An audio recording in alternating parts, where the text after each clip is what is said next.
Hello, I'm Francis Lawrence. I'm the director of The Hunger Games: Catching Fire, Mockingjay 1, Mockingjay 2, and also The Hunger Games: The Ballad of Songbirds and Snakes. Behind the scenes, you guys know as well as I do that those executives like Spielberg are looking at that saying, Rachel Zegler can F right off. What would you say to those who are just kind of overly critiquing the film at this point? You've worked so hard on it. I'm getting on across. Hold on. Here. Yeah, hold on. All right. And if you disagree with this sentiment, I don't need your business. Thanks.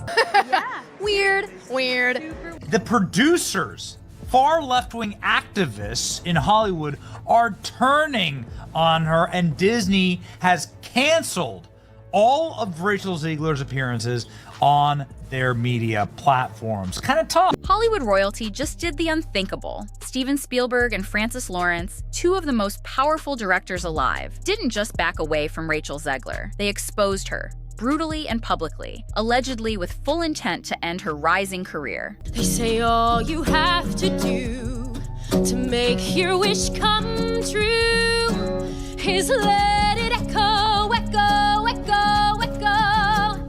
It's awful, generic.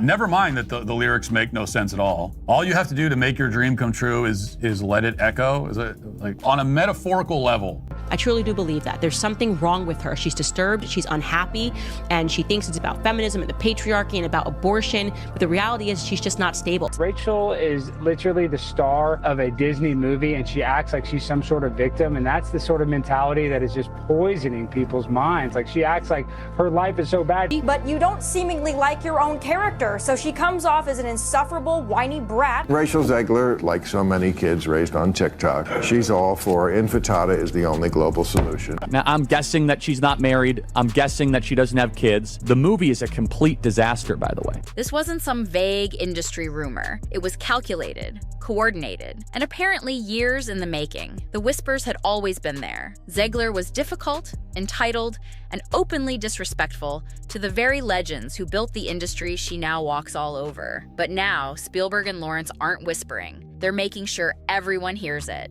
Have they ever thought about maybe like a little bit of like, I don't know, vulnerability study, opposition research, that sort of thing, before you go and hire some Zoomer who's a lunatic? And they postponed the release of this thing, Ben, for a year because their star, Rachel Zegler, was so unlikable. Saying that audiences will always line up to see her no matter what she does. Every premiere and everything I do, people will wait in line to see. You know what's interesting about all of this is that the only person waiting in line to see Snow White was Rachel Zegler.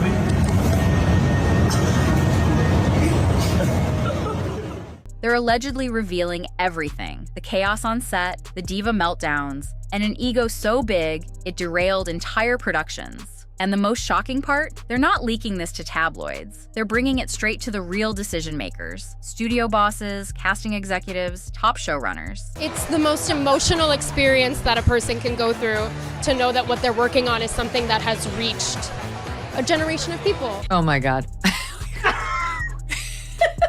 And if you disagree with this sentiment, just hit the unfollow button. I don't need your business. Thanks. You know, I don't need your business. You know what? Maybe Disney does. Maybe you're a tool, you're a pawn in this film. You didn't write it, you didn't direct it. You have nothing to do with the creation of Snow White. Right. You should shut up and do the job. Spielberg is reportedly calling her a set killer. Lawrence is said to have called her a director's nightmare. And now, blacklisted isn't just some fan theory. It's becoming the word Hollywood quietly mutters every time her name comes up. Insiders are even leaking call logs. And what's coming out is uglier than anyone expected.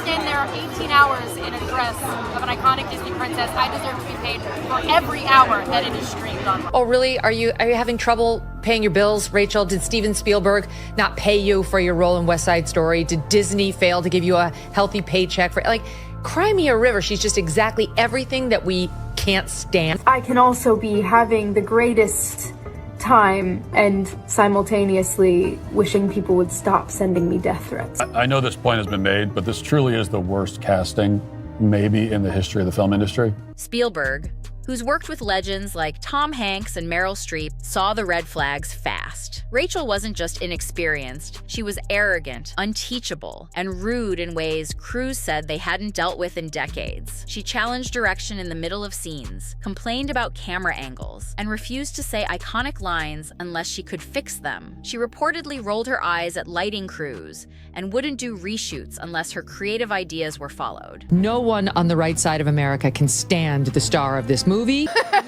Weird. I would highly advise that you boycott this film, no matter how much your children love Snow White. This is no ordinary apple, my dear. It's a magic wishing apple. A wishing apple? You offer it to me freely. In place of the patriarchy, you would have a queen! Not white, but diverse, inclusive, and equitable! I will become the leader I know I can be! All shall love me and despair! Oh, what has she done to you? Fear not, First Love's kiss can break any curse. And she didn't just pull this with Spielberg. When Frances Lawrence brought her on for The Hunger Games, Ballad of Songbirds and Snakes, insiders say he faced the same nightmare, only worse. That's when the calls started. Spielberg and Lawrence allegedly compared notes, and what they shared sent a clear message across Hollywood: stay away from Rachel Zegler. And when two of the biggest directors in the business are the ones sounding the alarm, you better believe Hollywood is listening. And I can only hope that despite my flaws, and despite my cracks and my breaks, and there are many of them, that at every premiere and everything I do, people will wait in line to see. However, theaters were empty. People filmed themselves walking into showings where they were literally the only ones there. I am walking into Snow White, 2 p.m., now seating. Let's see how empty it is. I hope it's off the walk we go. I hope. Sound like I hear a couple of people.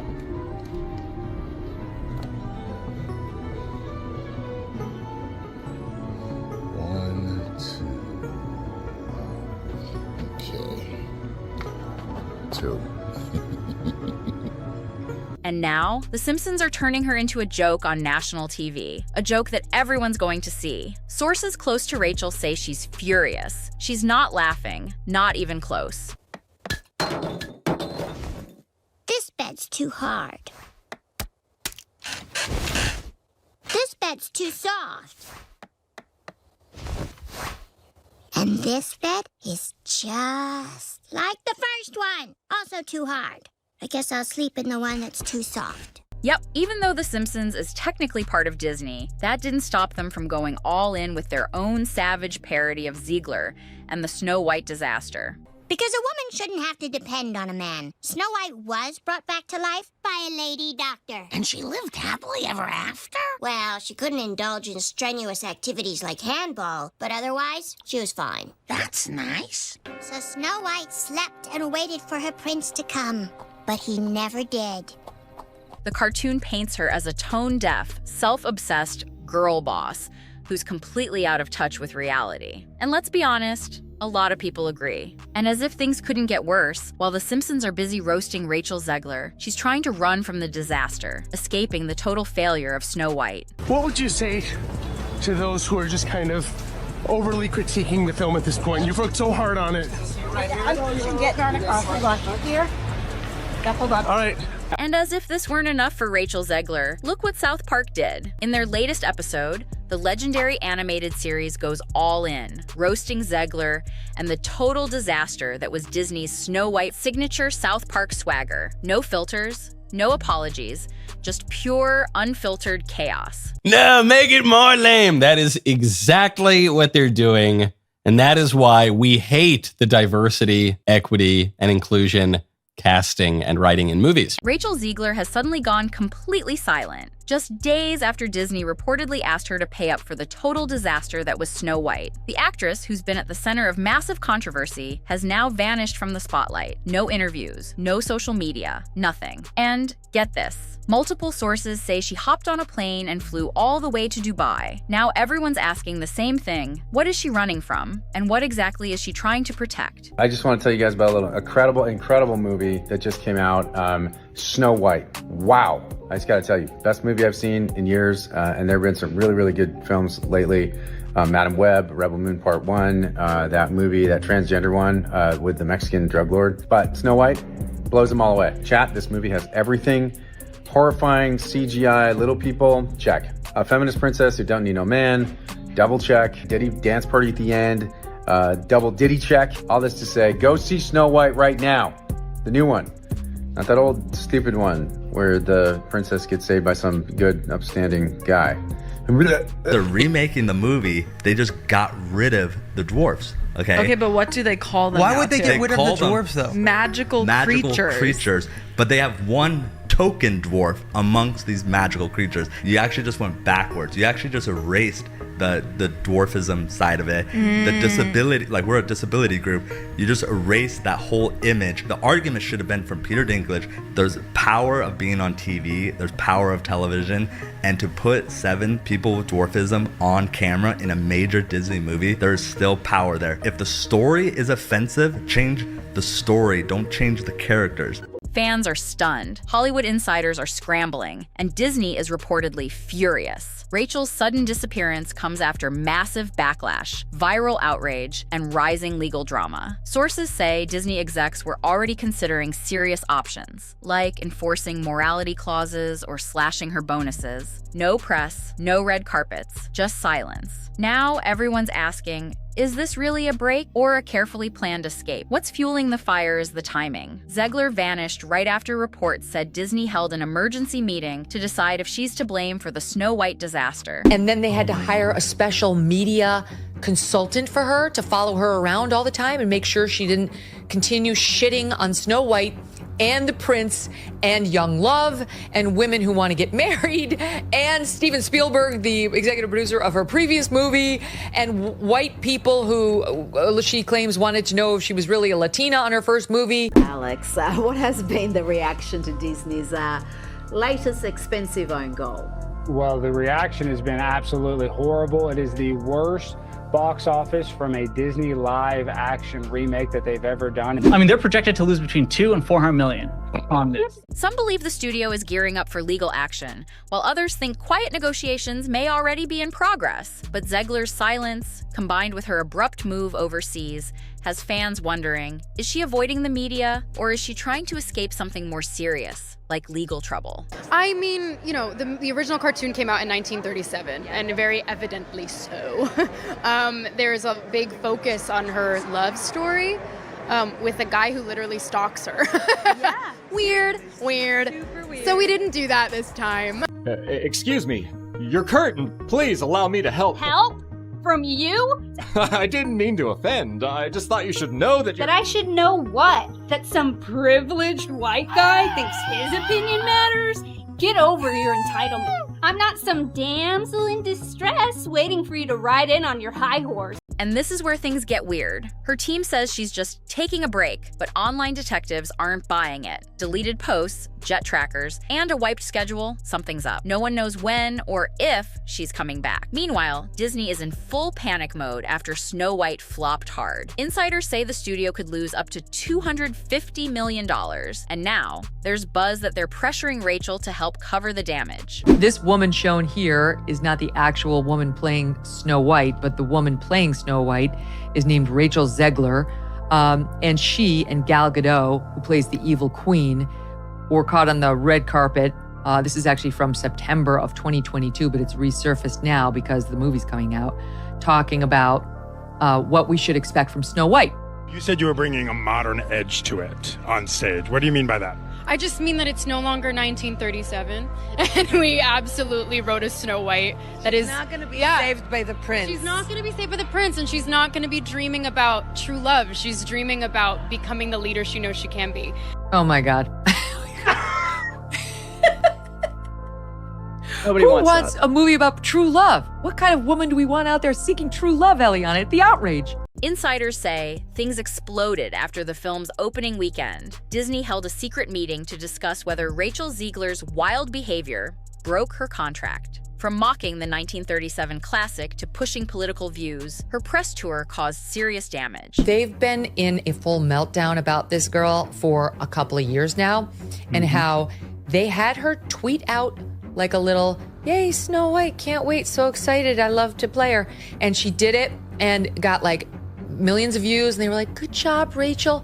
And then she, like minutes later, followed it up with, "And never forget, free Palestine." And isn't her co-star Jewish? Yes, Gal Gadot, whatever. Gadot. I mean, what? Yeah. Wow. They tried, they flew an executive, one of the producers, out to go visit personally with Rachel Zegler to say, "Could you please take that down? Because we understand you can have your political views, but those aren't really helpful while you're trying to build an audience for a movie. Maybe you could save them for like your diary and your friends, but like maybe not, maybe just take the tweet down." And she wouldn't. What an idiot I've been as a young person in this industry who has no filter and no idea what she's doing. While Rachel Zegler escapes from her own disaster and hides out overseas, something wild is happening back home. A movie made of pixel blocks, yep, Minecraft, just showed up and completely stole the spotlight. You can't tell me Minecraft is the worst movie of 2025 when Snow White exists. That's right. When we look, you can see families were more than willing to go to the box office to support something like the Minecraft movie, while Rachel Zegler's Snow White continues to plunge. Critics mocked it. No one saw it coming, but fans showed up in droves, and now it's printing money like crazy. Let's break down how this blocky adventure crushed Rachel's so-called fairy tale and left her running for cover. She's literally the only person there. And do you not understand how humiliating this is? Meanwhile, the experience at Minecraft goes something like this.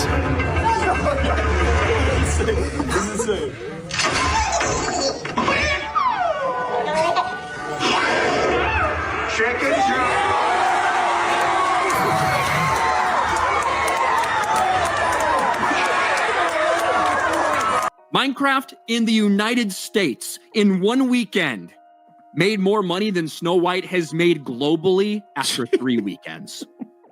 That's how bad it is right now. Big mouth Rachel Zegler totally lost it after seeing the opening numbers for the Minecraft movie and realizing it crushed Snow White at the box office. You're not gonna believe this.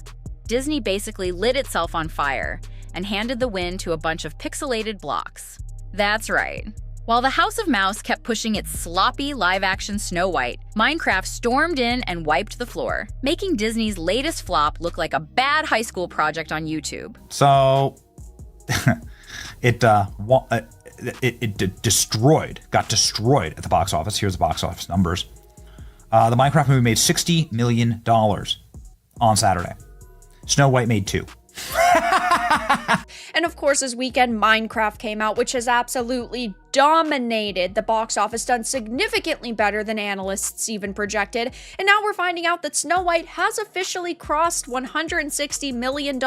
Critics were sure Minecraft would crash and burn. They called it too simple, too childish, too blocky to ever make it big in theaters. But guess what? The movie exploded with a massive $300 million global opening, turning all those expert predictions into a total joke. And Snow White? It barely crawled to $77 million after weeks in theaters. Yep, you heard that right. Even with Disney's massive marketing and non-stop hype, the movie flopped hard. Like, let's just pretend this never happened. Kind of bad. And you know the saying, go woke, get broke, and Disney's going to lose money on this movie. And I believe it only made less than $1 million in China. No one on the right side of America can stand the star of this movie. Every way that Disney changed the story, it changed it for the worse. Here's the real kicker. Disney thought they could coast on nostalgia and ignore every warning fans gave them. Turns out, trashing your own fairy tale isn't the best way to sell movie tickets. And trust me, this is just the beginning. Stick around, because what's coming next includes total boardroom panic, wild blame games, and a lead actress who somehow forgot she's playing one of the most iconic characters in movie history. Turned over $157 million while earning another $144 million internationally. The Minecraft video game was introduced in 2011 and sold more than 300 million copies. So it actually has a fan base, user base, people that care about it. In theory, Snow White should as well. Snow White's the movie that made Disney, the studio. They should have been more cautious and careful with their own IP. It's $1 billion IP. The Disney Snow White, faithfully adapted, would have made $1 billion. The theaters were packed. Some showings were so loud, it felt more like a rock concert than a movie. No joke. Things got so wild, the cops had to show up and escort a few kids out because they were just having way too much fun. Okay, so and the cops had to escort the rowdy teenagers out. The Minecraft movie is doing something magical. It's creating a live audience reaction event where people are going to just be part of something to interact with the movie itself. The kind of thing that really creates like a kinetic movement. And guess who's front and center in the voice cast? Jack Black. Yeah, he's said some wild stuff over the years, but when it comes to bringing big laughs and crazy energy, the guy delivers. He knows how to fill seats. Audiences instantly connected with the movie's fun, lighthearted vibe, and loved how it actually stayed true to the game's spirit, something Disney probably should have done with Snow White. And here's the kicker. Critics gave it a weak 40% on review sites, but real people, they gave it a solid 87%. That says it all. You can see here the Minecraft movie is 48% on Rotten Tomatoes, 87% audience score. That's kind of all that matters because these people pay the bills, these people don't. Teens in suits shouting lines, cheering like it was a concert. Check out the energy, unreal. Disney Snow White is flopping hard. Why did Minecraft win? Because they stayed true to their actual audience. If Disney had made a faithful adaptation to the original Snow White, it would have made $1 billion. Meanwhile, big-name directors and producers are watching Snow White bomb, worried about the future of similar modernized remakes. Rumors suggest some major layoffs might follow at Disney. The cost of multiple flops, like Lightyear, Strange World, and now Snow White, has battered Disney's bottom line. Investors are likely furious that a surefire classic could collapse so spectacularly.